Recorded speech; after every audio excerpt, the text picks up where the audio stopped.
Shalom, selamat malam Bapak, Ibu, Saudara-saudari yang dikasihi Tuhan.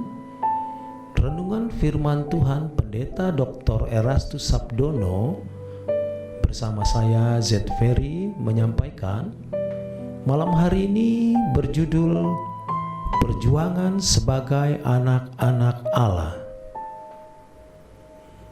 Di dalam Roma 8 ayat 28 dan 29 terdapat penjelasan penting untuk membuktikan dan menunjukkan bahwa Allah tidak secara sepihak memilih dan menentukan orang-orang tertentu masuk surga dan yang lain masuk neraka. Roma 8 ayat 28 dan 29 menuliskan, kita tahu sekarang bahwa Allah turut bekerja dalam segala sesuatu untuk mendatangkan kebaikan bagi mereka yang mengasihi Dia, yaitu bagi mereka yang terpanggil sesuai dengan rencana Allah. Sebab semua orang yang dipilihnya dari semula, mereka juga ditentukannya dari semula untuk menjadi serupa dengan gambaran anaknya, supaya Ia, anaknya itu, menjadi yang sulung di antara banyak saudara-saudara. Kesalahan memahami ayat ini bisa membangun teologi yang menyimpang dari kebenaran. Dari tulisan Paulus ini diperoleh pelajaran rohani bahwa melalui setiap peristiwa atau kejadian Allah bekerja menggunakan semua hal untuk mendatangkan kebaikan bagi orang yang mengasihi Dia. Dalam hal ini, Allah membutuhkan sarana untuk mendewasakan orang percaya. Secara tidak langsung, hal ini mengisyaratkan bahwa perubahan hidup orang percaya haruslah menuju kedewasaan agar layak menjadi anggota keluarga kerajaan surga. Perubahan ini tidak dapat berlangsung dengan mudah atau secara otomatis. Ada sarana yang Allah gunakan dalam proses perubahan tersebut. Di pihak lain juga ada perjuangan, baik dari pihak Allah melalui Roh Kudus dan orang percaya yang menerima penggarapan Allah tersebut. Hal ini memberi petunjuk pentingnya respon manusia dalam menyambut anugerah keselamatan yang Tuhan berikan. Karena hal mengasihi Allah merupakan hal yang bersifat pribadi, maka Allah tidak berintervensi di dalam hati manusia sehingga manusia kehilangan kebebasannya. Dalam Roma 8 ayat 29 tertulis, sebab semua orang yang dipilihnya dari semula, mereka juga ditentukannya dari semula untuk menjadi serupa dengan gambaran anaknya, supaya Ia, anaknya itu, menjadi yang sulung di antara banyak saudara-saudara. Kalimat orang yang dipilihnya dari semula menunjuk kepada orang yang hidup di zaman Perjanjian Baru, mendengar Injil dengan benar dan memiliki potensi jasmani dan rohani untuk bisa merespon Injil dengan benar.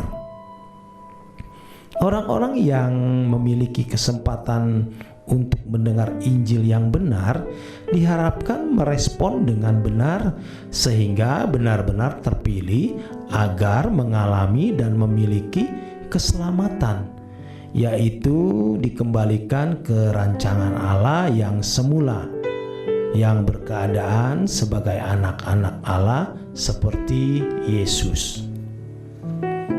Betapa hebat status orang percaya dalam bingkai keselamatan, karena orang percaya disebut sebagai saudara bagi Yesus.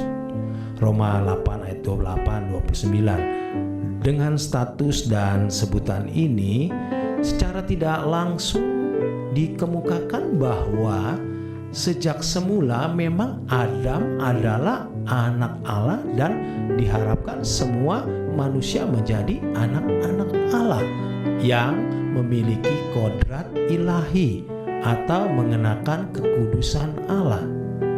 1 Petrus 1 ayat 3 dan 4. Kemudian Ibrani 12 ayat 9 dan 10. Dengan hal ini orang percaya dipanggil untuk hidup tidak bercacat dan tidak bercela atau memiliki kekudusan seperti Allah. 1 Petrus 1 ayat 16.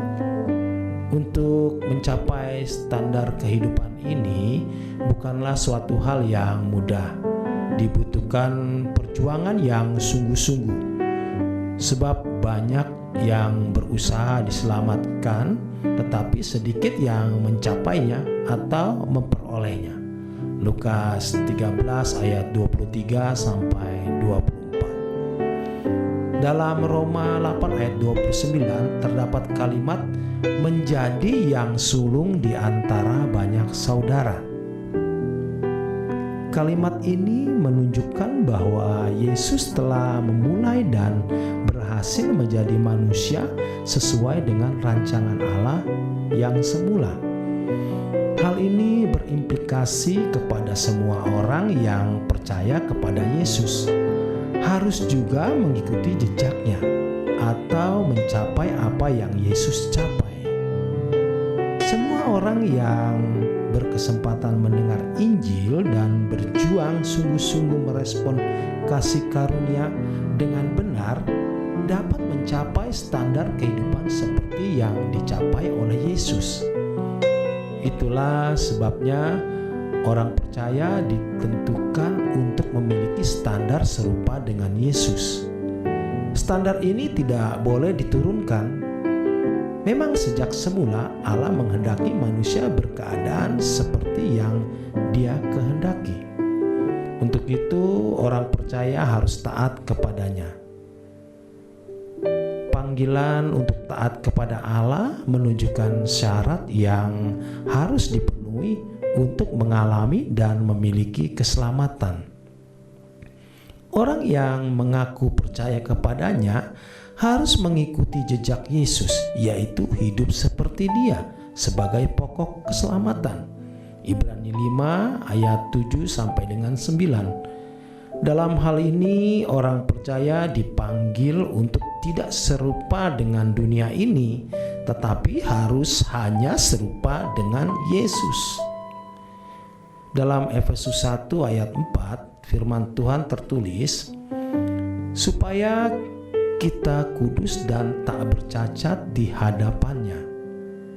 Ayat ini menunjukkan bahwa orang yang mendengar Injil harus memiliki respon yang memadai atau yang benar untuk bisa kudus dan tak bercacat di hadapannya.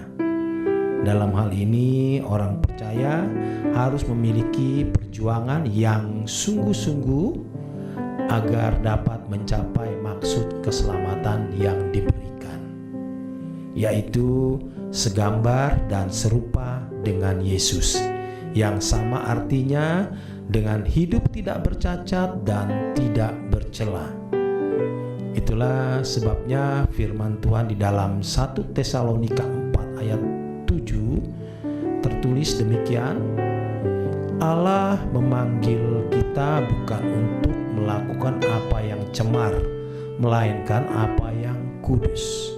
Karena itu, siapa yang menolak ini bukanlah menolak manusia, melainkan menolak Allah yang telah memberikannya juga Roh-Nya yang kudus kepada kamu. Orang Kristen yang tidak berjuang untuk hidup kudus berarti menolak keselamatan yang Tuhan berikan. Demikian kebenaran firman Tuhan. Selamat malam, selamat beristirahat. Tuhan Yesus memberkati.